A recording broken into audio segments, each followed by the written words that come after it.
وما خلقت الجن والانس الا لیعبدون۔ اللہ سبحانہ تعالیٰ نے جن کو اور انسان کو اپنی عبادت کے لیے پیدا کیا۔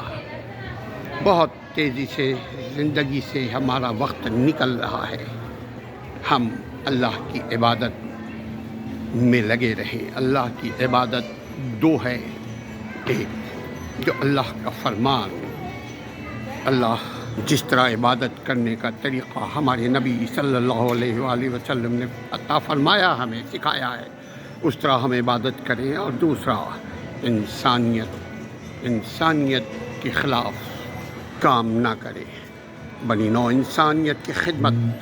اگر ہم خدمت نہیں کر سکتے تو کم از کم انسانوں کا دل نہ دکھائیں۔ حقوق اللہ اور حقوق العباد خدمات میں ہے، ہم اللہ کی عبادت قرآن حدیث کے مطابق کریں اور انسانی حقوق کی پامالی نہ کریں۔